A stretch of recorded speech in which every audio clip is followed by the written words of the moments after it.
ജ്ഞാനം 8-ാം അധ്യായം. ജ്ഞാനം അനുഗ്രഹത്തിൻ്റെ ഉറവിടം.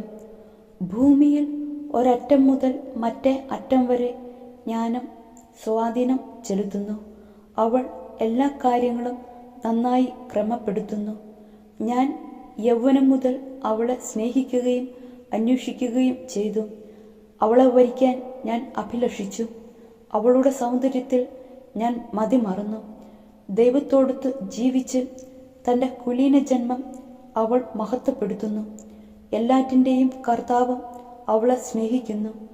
ദൈവത്തെക്കുറിച്ചുള്ള ജ്ഞാനത്തിൻ്റെ ആദ്യത്തെ പടി അവളാണ്. അവിടുത്തെ പ്രവർത്തനങ്ങളിൽ കൂട്ടാളിയും. ധനസമ്പാദനം ജീവിതത്തിൽ അഭികാമ്യമാണെങ്കിൽ സർവവും സാധ്യമാക്കുന്ന ജ്ഞാനത്തിലുപരി ധനം എന്തുണ്ട്? അറിവ് പ്രവർത്തനക്ഷമമാണെങ്കിൽ സകലതും വിരചിക്കുന്നത് അവളല്ലാതെ ആരാണ്? നീതിയെ സ്നേഹിക്കുന്നവനും അവളുടെ പ്രവർത്തനങ്ങളുടെ ഫലം നന്മയായിരിക്കും. ആത്മനിയന്ത്രണവും വിവേകവും നീതിയും ധൈര്യവും അവൾ പരിശീലിപ്പിക്കുന്നു. ജീവിതത്തിൽ ഇവയേക്കാൾ പ്രയോജനകരമായി ഒന്നുമില്ല.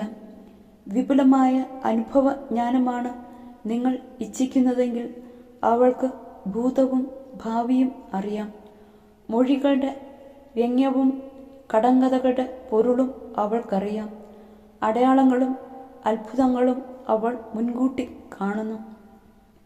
കാലങ്ങളുടെയും ഋതുക്കളുടെയും ഫലം അവൾക്കറിയാം. വ്യഗ്രതയിലും ദുഃഖത്തിലും അവൾ എനിക്ക് സതുപദേശവും പ്രോത്സാഹനവും തരുമെന്നറിഞ്ഞ് ഞാൻ അവളെ എൻ്റെ സന്തത സഹചാരിണിയാക്കും. യുവാവെങ്കിലും എനിക്ക് അവൾ മൂലം അനേകരുടെ ഇടയിൽ മഹത്വവും ശ്രേഷ്ഠന്മാരുടെ മുൻപിൽ ബഹുമതിയും ലഭിക്കും. ന്യായവിചാരണയിൽ ഞാൻ സൂക്ഷ്മ ബുദ്ധിയുള്ളവനായിരിക്കും. നാടുവാഴികൾ എന്നെ ശാക്ലിക്കും. ഞാൻ മൗനം ലജ്ജിക്കുമ്പോൾ അവർ കാത്തു നിൽക്കും. സംസാരിക്കുമ്പോൾ ശ്രദ്ധിക്കുകയും ചെയ്യും.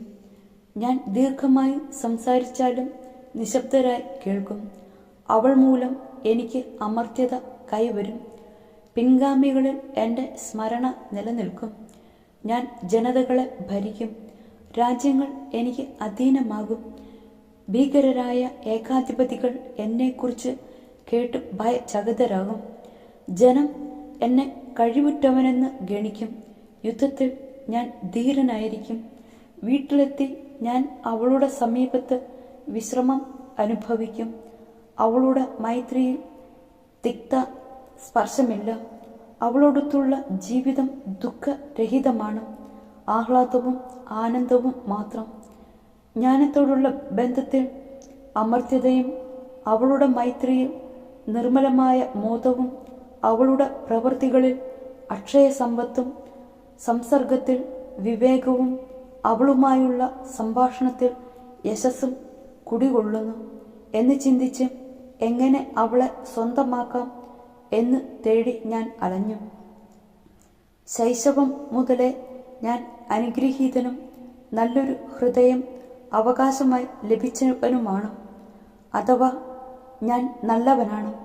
അതുകൊണ്ട് നിർമ്മലമായ ശരീരം എനിക്ക് ലഭിച്ചു. ദൈവം നൽകുന്നില്ലെങ്കിൽ ജ്ഞാനം എനിക്ക് ലഭിക്കുകയില്ലെന്ന് ഞാൻ അറിഞ്ഞു. ആരുടെ ദാനമാണ് അവൾ എന്ന് അറിയുന്നതും ഉൾക്കാഴ്ചയുടെ ലക്ഷണമാണ്. അതുകൊണ്ട് ഞാൻ കർത്താവിനോട് ഉള്ളഴിഞ്ഞ് അപേക്ഷിച്ചു.